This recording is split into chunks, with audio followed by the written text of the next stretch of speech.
So today we are going to discuss chemical reactions on alkyl halides. Alkyl halides, as you know, that RX. This is alkyl halide. अब alkyl halide chemical reactions देते हैं because they are reactive species. अब ये reactive क्यों है? Because we know that halogens are electronegative. इनके ऊपर होता है partial negative charge and alkyl is having partial positive charge. तो polarity generate हो जाती है. Due to this polarity, this bond becomes weaker. इस बॉन्ड वीक होने का मतलब है कि ये रिएक्टिव स्पीशीज है, अभी किसी और के साथ रिएक्ट कर सकते हैं, इसीलिए केमिकल रिएक्शंस देते हैं. ठीक है. अब एल्काइल हैलाइड्स बहुत सारी यूजफुल केमिकल रिएक्शंस देते हैं, like nucleophilic substitution, elimination, halogenation, reduction, formation of organometallic reagents such as Grignard's reagent.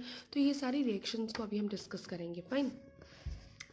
So, coming to first type of reaction, that is nucleophilic substitution reactions. Nucleophilic substitution आप सबको पता है कि इसमें क्या होएगा, एल्काइल हैलाइड में हैलोजन क्या है, नेगेटिव, मतलब नेगेटिव स्पीशीज़ को हम न्यूक्लियोफाइल लेते हैं. दैट मीन्स कि न्यूक्लियोफिलिक सब्स्टिट्यूशन का मतलब है कि कोई और नेगेटिव स्पीशीज़ आके इसको रिप्लेस कर देगा और एल्काइल ग्रुप के साथ अपना बॉन्ड बना लेगा. फाइन. अब वो ज़रूरी नहीं हो कोई हैलोजन हो, कोई भी नेगेटिव स्पीशीज न्यूक्लियोफाइल हो सकता है, लाइक हाइड्रोक्सी ग्रुप हो गया या फिर कोई और ग्रुप्स हम लोग देखेंगे जैसे कि. फाइन. तो सबसे पहली जो इसकी रिएक्शन, अच्छा इसमें मैंने आपको बता दिया कि वो कैसे का. अच्छा नाउ व्हाट, लाइक कौन सा जो न्यूक्लियोफिलिक सब्स्टिट्यूशन रिएक्शन है वो कौन से हैलोजन के साथ सबसे बेटर होएगा. तो जैसे कि हम सब जानते हैं कि ऑब्वियसली अगर लीविंग ग्रुप बेटर होएगा तो तभी ये जो है ग्रुप इजीली लीव हो सकता है. अगर ये लीव होएगा ग्रुप तभी तो कोई और आके इसको सब्स्टिट्यूट करेगा. ठीक है. तो लीविंग ग्रुप हमें पता है आयोडीन सबसे ज़्यादा बेस्ट लीविंग ग्रुप होता है. लेकिन अगर हम इलेक्ट्रोनेगेटिविटी देखें तो उसके से तो जो है वो बोल रहा है कि कार्बन एंड क्लोराइड का जो बॉन्ड है ये ज़्यादा रिएक्टिव होना चाहिए. बिकॉज क्यों, क्लोरीन जो है ज़्यादा इलेक्ट्रोनेगेटिव है, तो उसकी वजह से इसका बॉन्ड जो है इजीली ब्रेक कर जाएगा. बट एक्चुअल ऑर्डर हमें पता है वो क्या होता है, iodine then bromine then chlorine then fluorine. Because of what, it's size. इसका साइज जो बड़ा होता है अल्काइल ग्रुप से, तो क्या हो जाता है, इनका बॉन्ड लेंथ जो है वो डिक्रीज कर जाती है. ठीक है. तो बॉन्ड लेंथ जो है, बॉन्ड लेंथ जो है वो वीक हो जाती है. ठीक है. तो वीक बॉन्ड लेंथ को तोड़ना इसीलिए हमारा एक्चुअल ऑर्डर यही रहेगा. फाइन. अभी हम लोग कुछ kind of nucleophilic substitution reactions करेंगे. सबसे पहली कैटेगरी आती है जिसमें hydroxyl group, that is OH negative group जो है वो हैलोजन को रिप्लेस करेगा, सब्स्टिट्यूट करेगा. क्योंकि ये भी न्यूक्लियोफाइल है, हैलोजन भी न्यूक्लियोफाइल, तो इसको हम बोलेंगे न्यूक्लियोफिलिक सब्स्टिट्यूशन. ये न्यूक्लियोफिलिक सब्स्टिट्यूशन की फर्स्ट कैटेगरी है. सो हाइड्रोक्सिल ग्रुप एसएच तो आ नहीं सकता, मतलब हमें कोई उसका सॉल्ट लेना पड़ेगा. फॉर एग्जांपल हम पोटाशियम हाइड्रोक्साइड ले लेते हैं जिसमें पोटाशियम पॉजिटिव है, हाइड्रोक्सिल नेगेटिव है. हाइड्रोक्सिल क्या करेगा, सबसे पोटाशियम क्या करेगा, पोटाशियम हैलोजन को अब्स्ट्रैक्ट कर लेगा. ठीक है. और ये KX करके बाहर निकल जाएगा एज अ सॉल्ट. तो अभी R के ऊपर पॉजिटिव चार्ज है, हाइड्रोक्सिल के ऊपर नेगेटिव चार्ज है. हाइड्रोक्सिल चला जाएगा R के पास और ये बन जाएगी alcohol. This is the first category of nucleophilic substitution जिसमें हाइड्रोक्सिल ग्रुप ने क्या कर दिया, हैलोजन को रिप्लेस कर दिया, सब्स्टिट्यूट कर दिया. सेकेंड आती है अल्कोक्सी ग्रुप. अल्कोक्सी ग्रुप क्या होता है, OR ग्रुप. फाइन. इसमें क्या आएगा, alkoxy group, because oxygen is having electronegative charge. ठीक है. ऑक्सीजन के ऊपर नेगेटिव चार्ज है, तो ये क्या करेगा, ऑब्वियसली R के पास जाएगा और R को सब्स्टिट्यूट कर देगा. R को सब्स्टिट्यूट करने में इसके साथ जो मेटल लगी होगी वो उसको हेल्प करेगी, because this is positive this is negative. तो ये NaX बाहर चला जाएगा. अब R के पास क्या है, पॉजिटिव चार्ज, बिकॉज हैलोजन तो इलेक्ट्रॉन्स लेके निकल गया. तो अभी ये OR जो है वो R के पास जाएगा और क्या बन जाएगा, ether. Fine. Similarly with this. So जिसमें पर्टिकुलरली आप लोग आइडोमिथेन ले रहे हो और इधर सोडियम मेथॉक्साइड ले रहे हो, तो उस केस में उस रिएक्शन को पर्टिकुलरली जिसमें डाईमिथाइल ईथर बनता है उसको हम विलियमसन सिंथेसिस भी बोलते हैं. फाइन. सिमिलरली इसके साथ है. ठीक है. इसके साथ भी हो सकता है, सिल्वर ऑक्साइड के साथ भी रिएक्शन हो सकती है. अब क्योंकि सिल्वर के हमारे पास क्या होते हैं, इसके 2 एटम्स हैं लगे हुए हैं. ठीक है. ऑक्साइड में तो हमें क्या अल्काइल हैलाइड के भी 2 मॉलिक्यूल्स लेने पड़ेंगे, बिकॉज तभी 2 सिल्वर जो है वो 2 ब्रोमाइड को अब्स्ट्रैक्ट करके 2 AgBr बनाएंगे. ठीक है. और इस केस में डाई इथाइल ईथर बन जाता है. डाई इथाइल क्यों, because this is ethyl this is ethyl, so di ethyl ether. Third category आ जाती है जिसमें साइनो ग्रुप भी न्यूक्लियोफाइल है. ठीक है. CN. सो साइनो ग्रुप जो है वो हैलोजन को सब्स्टिट्यूट करेगा. सिमिलरली क्या हो जाएगा, RCN बन जाएगा। Fine, alkyl cyanide.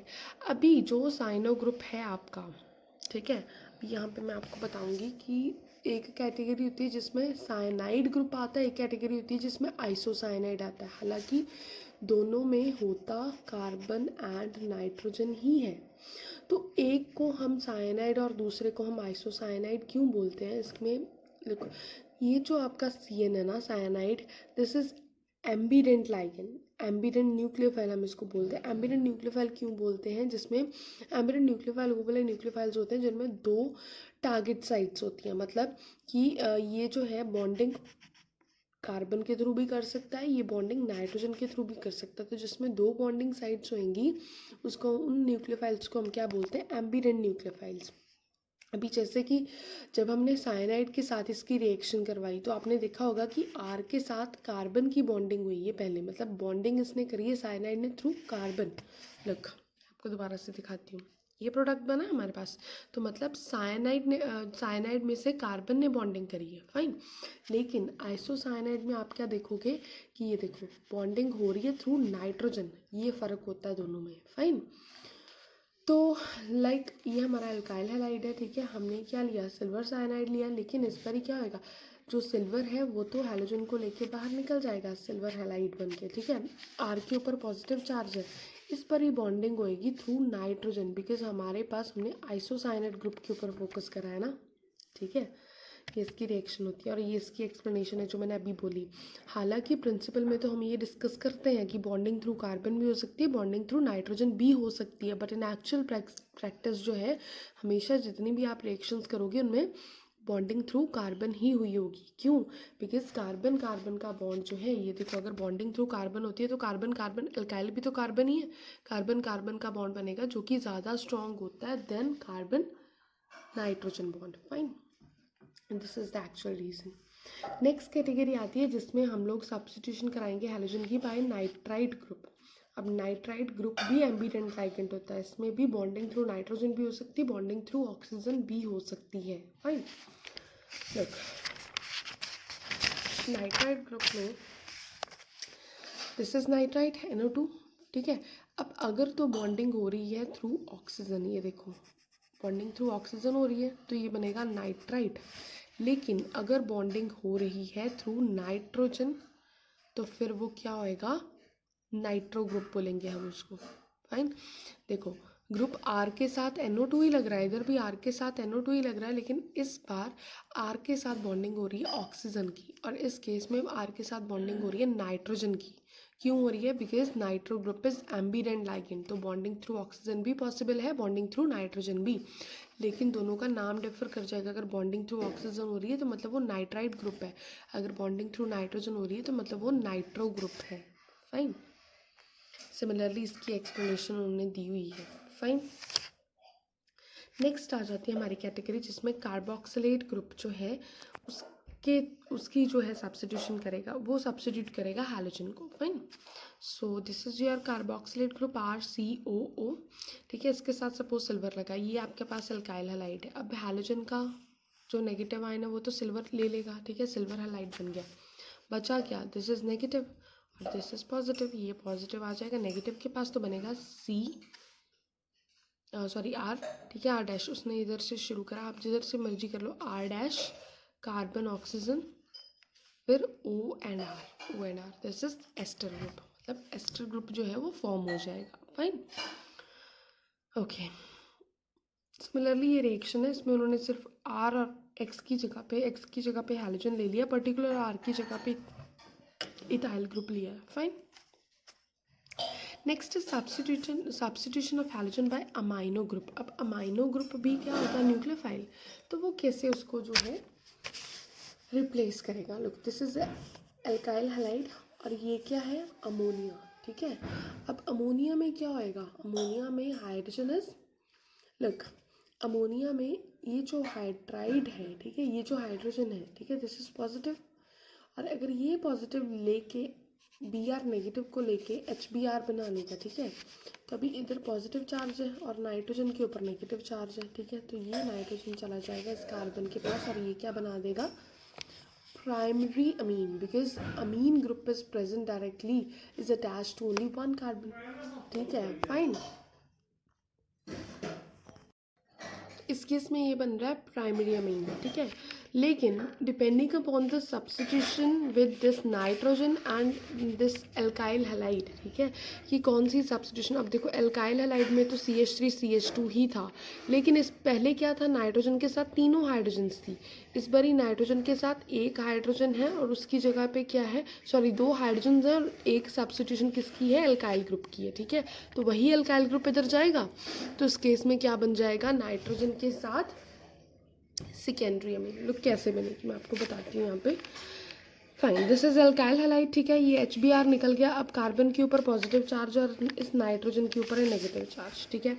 अब ये CH2 CH3 ने जाना नाइट्रोजन के पास, तो मैं यहाँ पे प्रोडक्ट बना देती हूँ, ठीक है. नाइट्रोजन के पास ऑलरेडी क्या क्या है, एक तो हाइड्रोजन ऑलरेडी प्रेजेंट है और एक साइड है CH2 CH3 ग्रुप, ठीक है. अभी ये कार्बन भी नाइट्रोजन के पास जा रहा है CH2 CH3. अब देखो ये nitrogen is directly attached with 2 carbon atoms, तो that means this is secondary amine. Fine. Now next, अगर नाइट्रोजन के पास सिर्फ एक ही हाइड्रोजन हो और दो सब्स्टिट्यूशन हो, ये देखो ब्रैकेट में उसने 2 लिखा है ना, तो उस केस में एल्काइल हैलाइड तो ऐसे रहा, इथाइल ग्रुप ही रहा, ठीक है. उस केस में HBr निकल जाएगा और इधर पॉजिटिव और इधर नेगेटिव आएगा. इस केस का भी मैं बना देती हूँ. नाइट्रोजन के पास ऑलरेडी क्या है, CH2 CH3 दो बार, मतलब CH2 CH3 और इधर भी CH2 CH3, ठीक है. और एक ये CH2 CH3 उसके पास जा रहा है, तो अभी nitrogen is directly attached with 3 carbon atoms, so that's why this is tertiary amine. Similarly अगर नाइट्रोजन के पास एक भी हाइड्रोजन ना हो, ठीक है, नाइट्रोजन के पास सिर्फ क्या आएंगे, ठीक है, तो उस केस में क्या होएगा, आपके पास bromine as a counter ion बनेगा, ठीक है. अब वो क्यों बनेगा, बिकॉज इसमें तो कोई एक भी हाइड्रोजन ऐसी नहीं है जो पॉजिटिव जाके Br को बाहर ले आए, तो Br as a negative ion present होएगा, ठीक है. और नाइट्रोजन क्योंकि 3 ही बॉन्ड बनाता है, पर अगर चौथा ग्रुप भी इसके साथ लग जाएगा तो उसके ऊपर पॉजिटिव चार्ज आ जाएगा. फाइन. तो अब क्योंकि nitrogen is directly attached with 4 carbon atoms, that's why this is quaternary salt. इसको मेनली बोलोगे दिस इज क्वाटरनरी सॉल्ट, ठीक है. फाइन. और इस पूरी रिएक्शन को हम हॉफमैन अमोनोलिसिस भी बोलते हैं. नेक्स्ट आ जाती है जिसमें सल्फाइड, हाइड्रोसल्फाइड ग्रुप जो कि खुद एक न्यूक्लियोफाइल है, वो क्या करेगा, हाइड्रोजन को रिप्लेस करेगा, न्यूक्लियोफिलिक सब्स्टिट्यूशन होगी. दिस इज हाइड्रोसल्फाइड, ठीक है. सल्फर के ऊपर नेगेटिव है. अब NaX तो बाहर चला जाएगा, इसके ऊपर पॉजिटिव है RSH, दैट इज थायोएल्कोहल, ठीक है, ये बन जाएगा. नेक्स्ट आ जाता है जिसमें मेरकप्टाइड ग्रुप कौन सा होता है, SR ग्रुप, ठीक है. इसमें भी Na positive SR negative, hydrogen निकलेगा नेगेटिव लेके कार्बन के ऊपर पॉजिटिव, तो ये पॉजिटिव इस नेगेटिव के पास जाएगा और बनेगा RSR, दैट इज थायो ईथर, ठीक है. ये उसकी एग्जाम्पल उसने दी हुई है, CH3 CH2S CH2 CH3, that is diethyl थायोईथर. Okay. Next is category alkenyl group. Alkenyl group जब सब्स्टिट्यूट करेगा हैलोजन को, ठीक है. एल्केनाइल ग्रुप क्या होता है, कार्बन कार्बन ट्रिपल बॉन्ड, ठीक है. तो ये NaX तो निकल गया, दिस इज पॉजिटिव, कार्बन के ऊपर इसमें क्या आएगा, नेगेटिव चार्ज, ठीक है. तो ये कार्बन इस कार्बन के पास जाएगा, तो मतलब इसके इसमें क्या आएगा, लाइक इसमें एल्कीन थी सिर्फ 2 कार्बन में और एक ही कार्बन के पास सब्स्टिट्यूशन थी. अब दूसरी भी कार्बन के पास क्या आ जाएगा, सब्स्टिट्यूशन, मतलब ये हायर एल्काइंस बन जाएंगे. नेक्स्ट लास्ट कैटेगरी जो न्यूक्लियोफिलिक सब्स्टिट्यूशन में आती है, that is substitution of chlorine and bromine by iodine, मतलब हैलोजन एक्सचेंज. ये रिएक्शन हमने ऑलरेडी की हुई है, इसको फिंकलस्टाइन रिएक्शन भी बोलते हैं. लाइक ये है आपके पास एल्काइल हैलाइड जिसमें क्या है, इथाइल क्लोराइड है, ठीक है. तो आपने पोटाशियम आयोडाइड का सॉल्ट लिया, ठीक है. तो ये क्या करेगा, पोटाशियम क्लोराइड को अब्स्ट्रैक्ट करके KCl बना लेगा, कार्बन के ऊपर पॉजिटिव, आयोडीन के ऊपर नेगेटिव, ये चला जाएगा इसके पास, मतलब हैलोजन एक्सचेंज हो गया, ये बन गया ethyl iodide. So these are the 12 categories, or we can say 12 nucleophiles which are just having ability to replace the halogen, ठीक है. हमने ऐसे 12 न्यूक्लियोफाइल्स पढ़ लिए हैं जो कि हैलोजन को रिप्लेस कर देंगे फ्रॉम एल्काइल हैलाइड, ठीक है, डिफरेंट प्रोडक्ट्स बनाएंगे. So this is all about nucleophilic substitution. कि जो आपके अल्काइल हैलाइड्स हैं that are very prone to nucleophilic substitution, उनमें बहुत इजीली न्यूक्लियोफिलिक सब्स्टिट्यूशन हो जाती है। अब जो नेक्स्ट कैटेगरी आती है दैट इज एलिमिनेशन रिएक्शन, कि क्या जो आपके पास ये बनते हैं अल्काइल हैलाइड्स, इनमें एलिमिनेशन हो सकती है? यस, इनमें एलिमिनेशन हो सकती है बाय कोरस्पॉन्डिंग टू डीहाइड्रोहैलोजिनेशन। डीहाइड्रोहैलोजिनेशन का पाथ लेके ये एलिमिनेशन रिएक्शंस को शो करेंगे। फॉर एग्जांपल लुक, और एक बात हमेशा याद रखो कि जब भी एलिमिनेशन रिएक्शंस होंगी अल्काइल हैलाइड्स की, हमेशा प्रोडक्ट एल्कीन ही होगी। फाइन, वो कैसे होगी? लुक, दिस इज अल्फा, क्योंकि हैलोजन के साथ वाली कार्बन को हम अल्फा कार्बन बोलते हैं, उसे नेक्स्ट वाली को बीटा। अब इसमें ये बात हमेशा याद रखो कि जब भी एलिमिनेशन रिएक्शन कर रहे हो, अल्फा से क्या होएगा? हैलोजन निकलेगा, और बीटा से प्रोटॉन। अब क्यों निकलेगा वो मैं इसका मैकेनिज्म बता देती हूँ, बुक में एज सच नहीं गिवन। लुक, जब भी ये के पॉजिटिव जो है, ठीक है, ये इसको एब्स्ट्रैक्ट करेगा, या आप किसी भी तरीके से ले लो, ठीक है, कि फॉर एग्जांपल ये बेस जो है, ठीक है, बेस ने क्या करना है? प्रोटॉन एब्स्ट्रैक्ट, प्रोटॉन एब्स्ट्रैक्शन की, बीटा एलिमिनेशन हो गई। प्रोटॉन एब्स्ट्रैक्शन से क्या हुआ? कार्बन जो है उसके ऊपर आ जाएगा नेगेटिव चार्ज, ठीक है, मतलब नेगेटिव चार्ज, क्योंकि ये वाले 2 इलेक्ट्रॉन्स, क्योंकि प्रोटॉन तो कुछ इलेक्ट्रॉन्स लेके नहीं निकला, इसके जो नेगेटिव आएगा ये फिर क्या करेगा? कार्बन के ऊपर नेगेटिव तो स्टेबल होता नहीं, बिकॉज कार्बन इज इलेक्ट्रोपॉजिटिव, तो वो क्या करेगा? अपने इलेक्ट्रॉन्स को आगे वाले कार्बन के साथ बॉन्ड बनाने में यूज कर लेगा। तो अब अगर इधर कार्बन कार्बन में डबल बॉन्ड बन गया, तो फिर इस कार्बन की valency 1 2 3 4 5, carbon will not hold 5 bonds, तो कार्बन क्या करेगा? लीविंग ग्रुप को लीव करवा देगा। लीविंग ग्रुप यहाँ पे कौन सा? हैलोजन। तो मतलब कि इसमें क्या हो जाएगा? Formation of alkene with the elimination of beta hydrogen and alpha halogen. Dehydrohalogenation हो गई, क्योंकि इसमें पहले बेस ने प्रोटॉन एब्स्ट्रैक्ट किया, प्रो बीटा एलिमिनेशन पहले, इसको हम बीटा एलिमिनेशन बी बोल देते हैं। ओके, अभी ये तो हो गया कि जब आपके पास हो, तो कई केसेस ऐसे भी होते हैं कि जिनमें सपोज आपके पास जो है प्रोटॉन ये वाला भी एब्स्ट्रैक्ट हो सकता है, ये वाला भी एब्स्ट्रैक्ट हो सकता है। अगर तो ये वाला प्रोटॉन एब्स्ट्रैक्ट होता है तो फिर यहाँ पे डबल बॉन्ड आएगा, अगर ये वाला होता है तो फिर यहाँ पे डबल बॉन्ड आएगा, तो मतलब 2 प्रोडक्ट्स बनेंगे। एक सेंटर में डबल बॉन्ड वाला, एक टर्मिनल डबल बॉन्ड वाला।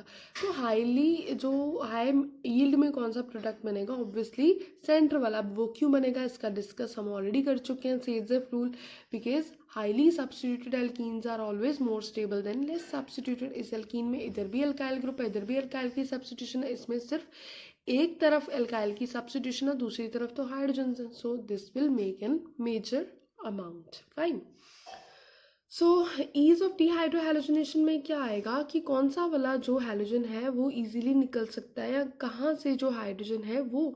तो ऑब्वियसली इसका रीज़न भी सेज़ेफ रूल ही देगा कि जिस प्रोटॉन के निकलने से हाईली सब्स्टिट्यूटेड एल्कीन बनेगी, वही आपका जो सबसे इजीली हाइड्रोजन निकल सकता होगा। फाइन,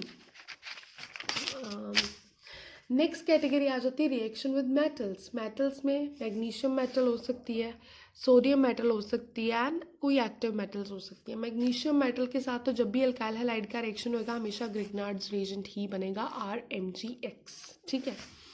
और जब भी सोडियम के साथ होएगा, सोडियम के साथ हम लोग ऑलरेडी वुड्स रिएक्शन पढ़ चुके हैं, जब अल्काइल हैलाइड के 2 मॉलिक्यूल्स 2 सोडियम के एटम्स के साथ कंबाइन करते हैं तो सोडियम हैलाइड और एल्केन बन जाता है। फाइन, इसको वुड्स रिएक्शन बोलते हैं। जब ये किसी और एक्टिव मेटल के साथ होएगी तो ऑर्गेनोमेटालिक्स बनेंगे, जिसमें कार्बन के साथ जो है वो मेटल आ जाएगी और ये हैलोजन को रिप्लेस कर देगी, लिथियम ब्रोमाइड बन जाएगा, और एक लिथियम जो है वो अल्काइल ग्रुप पे चला जाएगा। फाइन, नेक्स्ट कैटेगरी आ जाती है रिडक्शन की। अब रिडक्शन आप सबको पता है, reduction is what? Addition of hydrogen. तो अगर हाइड्रोजन ऐड हो रहा है यहाँ पे तो दैट मीन्स कि ब्रोमीन को बाहर निकलना पड़ेगा। हाइड्रोजन ऐड होएगा तो ये क्या बन जाएगी? एल्केन्स बन जाएंगे। फाइन, सिमिलरली विद दिस ये इसका मैकेनिज्म है। बेसिकली जो है ना, हाइड्रोजन जो आता है वो in the form of hydride आता है, मतलब नेगेटिव हाइड्रोजन, ठीक है। हाइड्राइड के फॉर्म में वो R पॉजिटिव को अट्रैक्ट करता है, को अप्रोच करता है, सॉरी, और हैलोजन बाहर निकल जाता है, आपके पास क्या बन जाती है? Alkene. Next is halogenation. Halogenation हम लोग ये भी ऑलरेडी पढ़ चुके हैं। जब भी हैलोजन ऐड होता जाएगा हाइड्रोजन बाहर निकलता जाएगा HCl करके, ठीक है, और एक एक हैलोजन जो है वो ऐड होता जाएगा। यहाँ पे Cl2 है, Cl3 हो जाएगा, Cl3 से CCl4 हो जाएगा। आइसोमराइजेशन। आइसोमराइजेशन क्या है? आप सबको पता है, ठीक है। आइसोमराइजेशन में क्या आएगा कि मॉलिक्यूलर फॉर्मूला सेम रहेगा बट पोजीशन वेरी कर सकती है। लाइक फॉर एग्जांपल आपने एनहाइड्रस AlCl3 लिया, ठीक है। ये क्या करेगा, Cl को abstract कर लेगा, AlCl4 नेगेटिव बन जाएगा और इसके ऊपर आ जाएगा पॉजिटिव चार्ज, ठीक है। अब इसके ऊपर पॉजिटिव चार्ज जो है, क्योंकि ये है क्या, प्राइमरी कार्बोकेटाइन, तो इसका हाइड्रोजन इसको सेटिस्फाई करके इधर पॉजिटिव चार्ज बना लेगा। क्योंकि क्या, क्योंकि कार्बोकेटाइन में रीअरेंजमेंट होती है, पहले ये प्राइमरी था, अभी ये सेकेंडरी हो गया, तो secondary carbocation is more stable then primary, तो अभी इसके ऊपर पॉजिटिव चार्ज है, तो AlCl3 जो है अपना क्लोराइड इसको दे देगा फॉर द टाइम बीइंग, तो क्लोराइड यहाँ पे आ जाएगा। तो मतलब ये क्या हो गई, आइसोमराइजेशन। पहले क्लोरीन टर्मिनल कार्बन के ऊपर था, अब वो सेंटर वाले के ऊपर आ जाएगा। Similarly with this bromide happened. So these is all about the chemical reactions of alkyl halides.